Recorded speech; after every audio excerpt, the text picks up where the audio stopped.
În Grecia, sute de fermieri și crescători de animale au ieșit în stradă după ce au rămas fără subvențiile de la Uniunea Europeană. Oamenii au mai cerut sprijin financiar pentru a face față impactului recentei epidemii de la ovine, care a dus la sacrificarea a aproximativ 400.000 de animale la nivel național.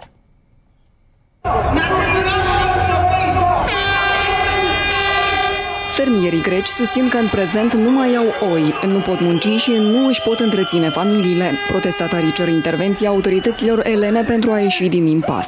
Είμαστε εδώ για να μας αποζημιώσουν τα ζώα, να μας δώσουν ζώα, να μας δώσουν εισόδημα. Γιατί σκότωσαν τα ζώα μας και μας άφησαν στο έλεος του Θεού. Την πληρώνουμε εμείς οι μικροί, αυτοί που δουλεύουμε με τον ιδρώτα μας.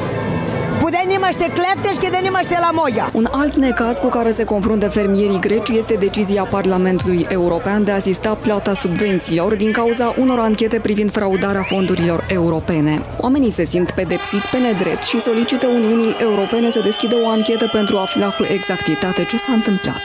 Η Ευρωπαϊκή Ένωση και το δικό μας το Υπουργείο δεν πήρε μέτρα πρώτα να πουλούνται τα ευρωπαϊκά και μετά των τρίτων χωρών. Η Ευρωπαϊκή Ένωση, κατά τη γνώμη μου, τα χρήματα τα στέλνει. Εάν δεν μπορεί να τους ελέγξει, να τα στείλει κατευθείαν στους αγρότες. Αν νομίζει ότι τα λεφτά δεν θα πάνε στους αγρότες, να τα στέλνουν σε εμάς.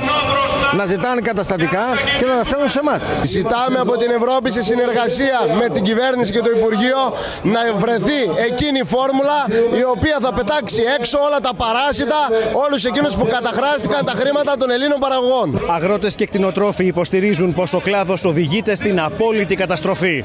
Ακόμη κάνουν λόγο για κακή διαχείριση της ευλογιάς των προβάτων που οδήγησε μόνο στη Θεσσαλία στην θανάτωση περίπου 200.000 ζώων.